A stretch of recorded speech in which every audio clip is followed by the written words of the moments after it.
మంత్రి గారు. అధ్యక్ష, ఇజ్రాయెల్ గారు స్కూల్కి వెళ్ళి అమ్మ ఒడి వచ్చిందా అంటే రాలేదన్నారు అధ్యక్ష. అమ్మ ఒడి కాదు అధ్యక్ష, అది తల్లికి వందనం. తల్లికి వందనం అడుగుంటే కరెక్ట్గా చెప్పేవారు.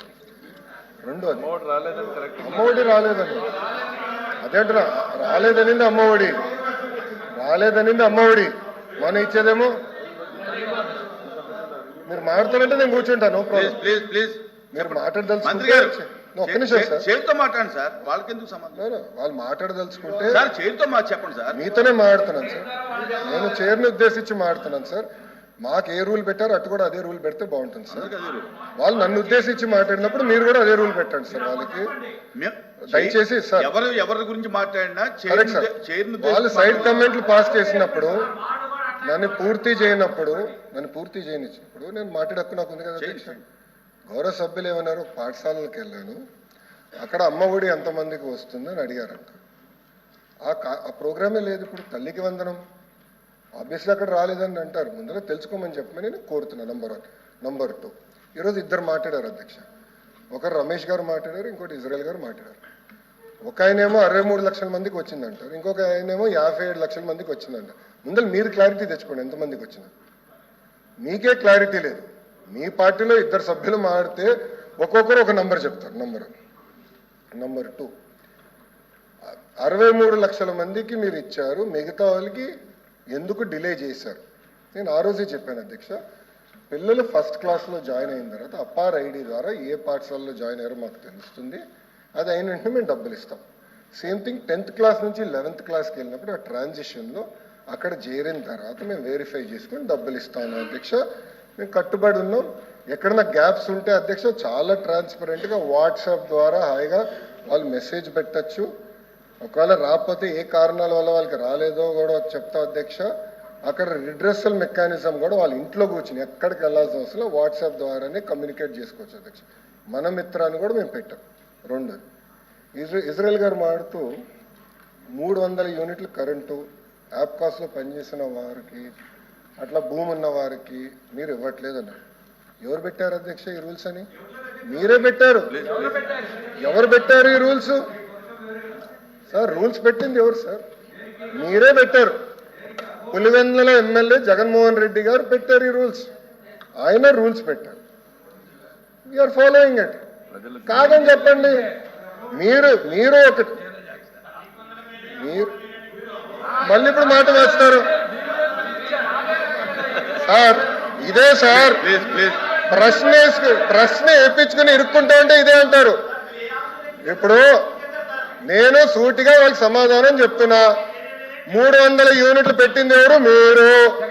యాప్కోస్కి రాకుండా చేసింది ఎవరు? మీరు. భూమి ఇంత ఉంటే ఇవ్వకూడదని రూల్ పెట్టింది ఎవరు? మీరు. తిప్పి మమ్మల్ని అడుగుతారు చాలా ఎంతమంది అధ్యక్ష. రూల్స్ మీరు పెడతారు, గైడ్ లైన్స్ మీరు ఫ్రేమ్ చేస్తారు. కనీసం అంత లేకపోతే ఎల్ఓపి గారు వెళ్ళండి, పాఠాలు చెప్పించుకోండి.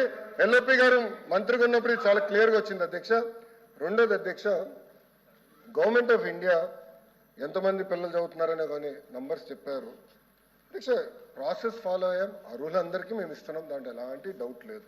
2, కొంతమంది పిల్లలకి 9,000 పడిందని గౌరవ సభ్యులు చెప్పారు అధ్యక్ష. అక్కడ ఏంటంటే అధ్యక్ష, మన ఎస్సీ విద్యార్థులకి కేంద్ర ప్రభుత్వం కూడా డబ్బులు ఇస్తుంది అధ్యక్ష. ఆ 2 జోడించి ఆ డబ్బులు వేస్తాం అధ్యక్ష. సో మన వాటా అంటే ఆంధ్ర రాష్ట్రం వాటా మేము వేసాం అధ్యక్ష. కేంద్ర ప్రభుత్వం ఇచ్చే నిధులు కేంద్ర ప్రభుత్వం ఇస్తుంది అధ్యక్ష. దానివల్ల కొంచెం టైం డిఫరెన్స్ అనేది ఉంది అధ్యక్ష. ఇది వాస్తవం. About 30 to 45 days time difference ఉంది అధ్యక్ష.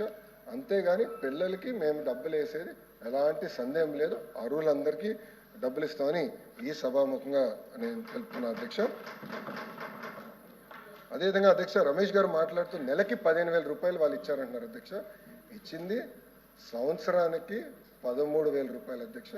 అది కూడా మళ్ళీ చివరి సంవత్సరంలో ఇంకొక 500 తగ్గించారు అధ్యక్ష. ఇచ్చింది 4 సంవత్సరాలు అధ్యక్ష. మేము కట్టుబడి ఉన్న కార్యక్రమానికి తప్పనిసరిగా ప్రతి సంవత్సరం తల్లికి వందనం ఎంతమంది అర్హులు ఉన్నా అంతమంది అర్హులకి ఇస్తాం అధ్యక్ష. ఇజ్రాయెల్ గారు మాట్లాడుతూ రేషన్ కార్డు లేకపోతే మీరు ఇవ్వట్లేదు అంటారు అధ్యక్ష. ఎట్లా ఇవ్వాలి అధ్యక్ష? అడిగేదానికి కూడా ఉండాలి. ఏదో బేసిస్ ఉంటుంది అధ్యక్ష. ప్రభుత్వము ఒక కార్యక్రమం చేయాలంటే బేసిస్ ఉంటుంది. రేషన్ కార్డు లేదంటున్నారు. ఎస్, కూటమి ప్రభుత్వ అధికారంలోకి వచ్చిన రేషన్ కార్డులు కూడా ఇచ్చాం అధ్యక్ష. కొత్త కార్డులు డిజైన్ చేసాం. ఏ రాజకీయ నాయకుడు ఫోటో కూడా లేదు అధ్యక్ష. ఆ రేషన్ కార్డులో డిజిటల్ స్మార్ట్ కార్డు ఇచ్చాం. నీట్గా గవర్నమెంట్ ఆఫ్ ఆంధ్రప్రదేశ్ లోగో పెట్టాం. పెట్టి కార్డు ఇస్తున్నాం. కార్డు వచ్చిన తర్వాత అర్హులు ఎవరు ఉంటే మిస్ అయి ఉంటే తప్పనిసరిగా ఈ తల్లికి వందనం వర్తించే బాధ్యత మేము తీసుకుంటాం అధ్యక్ష. సార్ ఇంకోటి ప్లీజ్ గత ప్రభుత్వంలో ఈ పారిశుద్ధ్య కార్మికులకి ఎగ్జామ్స్ ఉండేదండి. అంటే మెమో ద్వారా గైడ్లైన్స్లో మార్చారు. శానిటరీ వర్కర్స్కి అవుట్ సోర్సింగ్ వాళ్ళకి అందరికీ కూడా ఈ యొక్క తల్లికి వందనం కానీ లేకపోతే అప్పుడు అమ్మఒడి కానీ వచ్చేది. కానీ ఇప్పుడు శానిటరీ వర్కర్స్ కూడా రావట్లేదు. అదేమన్నా మీరు దాన్ని సరి చేయగలుగుతారా? అధ్యక్ష, ఆశా వర్కర్స్, దాని తర్వాత పారిశుద్ధ్య కార్మికులు, అంగన్వాడీ వర్కర్స్ విషయంలో అధ్యక్ష మేము డిస్కస్ చేస్తున్నాం. ఇది గతంలో కూడా నేను చెక్ చేశాను అధ్యక్ష. చాలా స్పష్టంగా మీరు చూస్తే అంటే గతంలో పారిశుద్ధ్య కార్మికులకి రిలాక్సేషన్ ఉంది కదండి? లేదు అధ్యక్ష. ఉందండి, జీవో ఉంది, మెమో ఉంది. ఇక్కడ ఏం రాస్తుంది అధ్యక్ష? Government employment, no member in government service / pension schemes, sanitation workers and low income government employees earning below 10,000 in rural areas and 12,000 in urban areas are exempted from the ineligibility rules of తల్లికి వందనం. మేము ఇచ్చాం అధ్యక్ష. ఇది కూటమి ప్రభుత్వ అధికారంలోకి వచ్చింది ఇచ్చింది అధ్యక్ష. మళ్ళీ చదువుతాను అధ్యక్ష. No members in government service / pension schemes అర్హులు కాదు. కానీ sanitation workers and low income government employees earning below 10,000 in rural areas or 12,000 in urban areas are exempted from the ineligibility rules of తల్లికి వందనం. సో రూరల్ ఏరియాస్లో 10,000 కన్నా తక్కువ జీతం వస్తే తల్లికి వందనం వర్తిస్తుంది అధ్యక్ష. అర్బన్లో 12,000 రూపాయల కన్నా తక్కువ వస్తే జీతం తల్లికి వందనం వర్తిస్తుంది అధ్యక్ష. ఆల్రెడీ ఇది మేము డబ్బులు ఇస్తాం జరిగింది అధ్యక్ష. ఇది చాలా క్లారిటీగా ఆల్రెడీ వర్తిస్తుంది అధ్యక్ష. వాళ్ళకి అందజేస్తున్నాం అధ్యక్ష. అంటే ఎలాంటి డౌట్ లేదు సార్. అది కాదు, ఇప్పుడు మున్సిపాలిటీస్లోను వాటిల్లోనూ అర్బన్లో 18,000 ఇస్తున్నారు అవుట్ సోర్సింగ్లో. మీరు 12,000 పెడితే వాళ్ళకి ఎలా వర్తిస్తుందండి? కరెక్ట్ అధ్యక్ష. మార్చుకోవాలి. మేము గైడ్ లైన్స్ ఫ్రేమ్ చేశాము. గతంలో కూడా గైడ్ లైన్స్ ఫ్రేమ్ అయ్యాయి. మున్సిపాలిటీస్ లో 12,000 లేదు కదండి. మేము పెంచాం అధ్యక్ష. వచ్చిన మేము పెంచాం. అది కాదు, 12,000 జీతాలు కూడా మేము పెంచాం అధ్యక్ష. అవును, జీతం పెరిగింది కదండి. కరెక్ట్ సార్, మేము జీతాలు మేము పెంచాము. కొన్ని గైడ్ లైన్స్ ప్రకారం మేము వెళ్తున్నాము అధ్యక్ష. నన్ను పూర్తి చేయనియండి ప్లీజ్. మారమంటారా? మీరు మారుతాను కూర్చుంటారు, నో ప్రాబ్లం. మాట్లాడమంటారు. ఎల్ఓపి గారు కొంచెం కంట్రోల్ చేయండి, మీ మనుషుల్ని కొంచెం కంట్రోల్ చేయండి సార్. సార్ ఇప్పుడు నేనేది ఏంటంటే అధ్యక్ష, అంగన్వాడీ వర్కర్స్, ఆశా వర్కర్స్ కూడా మమ్మల్ని అడిగారు. అది మేము టేకప్ చేస్తాం అధ్యక్ష. I stand corrected in the house. పారిశుద్ధ్య కార్మికులు టోటలీ ఎగ్జామ్ చేశాం అధ్యక్ష. ఆల్రెడీ ఎగ్జామ్ చేశాం. రావట్లేదండి. ఆల్రెడీ ఎగ్జామ్ చేసాం. మీరు కొంత వివరాలు పంపించండి అధ్యక్ష, నోట్ ద్వారా పంపిస్తాం. I stand corrected.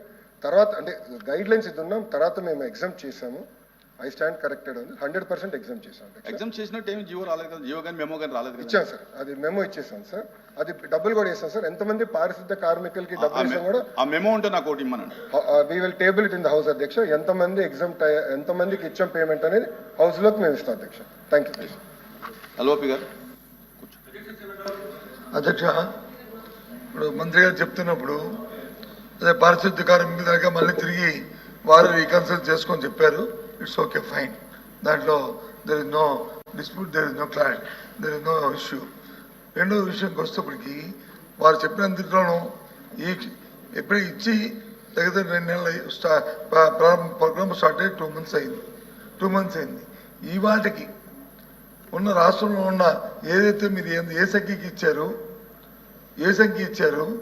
ఏదైతే కేంద్ర రాష్ట్ర ప్రభుత్వాలు వచ్చి కాంబినేషన్తో మేము ఇస్తున్నామన్నామో అది ఇప్పటికొచ్చి రాలేదనే విషయాన్ని చాలా మంది చెప్తున్నారు. వాళ్ళకి ఏమైనా ఈ రోజుకి కంప్లీట్ అయిందా, ఇంకా కేంద్ర ప్రభుత్వం డబ్బు ఇంకా పెండింగ్ ఉందా? ఉంటే ఆ నెంబర్ ఎంత ఉంది అది దయచేసి ఆ నెంబర్ క్లారిటీ ఇస్తే అది బాగుండేది. ఇప్పుడు వచ్చి మీరు చెప్పిన దాన్ని మొత్తం విన్నాను నేను. ఎక్కడా కూడా ఈ రోజుకి ఎంతమంది అర్ధాలకు ఇచ్చారనేది ఎక్కడా కూడా నెంబర్ చెప్పలేదు మీ నోటితో. దాంతోపాటు కేంద్రం ఎంత గ్యాప్ ఉందనేది ఆ నెంబర్ కూడా చెప్పలే. దయచేసి ఇన్ఫర్మేషన్ చెప్పండి, లేకపోతే పంపించండి. మంత్రి గారు.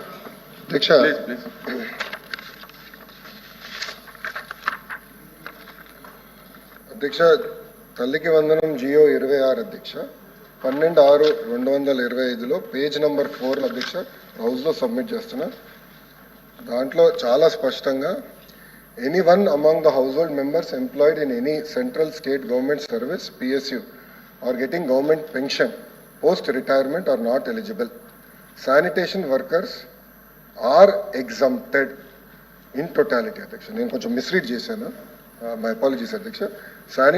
Sanitation workers are exempted and all employees getting less than 10,000 salary per month in rural areas and less than 12,000 month in urban areas are exempted. Sanitation workers కి 100% ఎగ్జామ్షన్ ఇచ్చారు అధ్యక్ష. జియో మీకు ఇప్పుడే మరి ఇంకా అటువంటిప్పుడు దానికి 12,000 10,000 అదర్ ఎంప్లాయీస్ అధ్యక్ష, అదర్ ఎంప్లాయీస్ అధ్యక్ష. ఇది ఇప్పుడు నేను హౌస్ కి ఇస్తాను. అదేవిధంగా అధ్యక్ష గౌరవ ఎల్ఓపి గారు అడిగారు అధ్యక్ష, కేంద్ర ప్రభుత్వ ఎగ్జాక్ట్ నంబర్స్ నా దగ్గర లేదు అధ్యక్ష, దాని గురించి నేను ఎల్ఓపి గారు పంపిస్తాను. కేంద్ర ప్రభుత్వం నుంచి రావాల్సిన నిధులని వచ్చేసినాయి అధ్యక్ష. ఇప్పుడు అధ్యక్ష మేము ఒకటి డిస్కషన్ చేస్తున్నాం, ఫైనాన్స్ మంత్రి గారు కూడా ఉన్నారు. ఆశా వర్కర్స్, అంగన్వాడీ వర్కర్స్ వచ్చి నన్ను కలిశారు అధ్యక్ష. అది కూడా మమ్మల్ని కూడా ఎగ్జామ్ చేయమని వాళ్ళు కోరుతాం జరిగింది అధ్యక్ష. మేము తప్పనిసరిగా అది క్యాబినెట్లో డిస్కస్ చేసి తగిన నిర్ణయం మేము తీసుకుంటాం. ఓకే.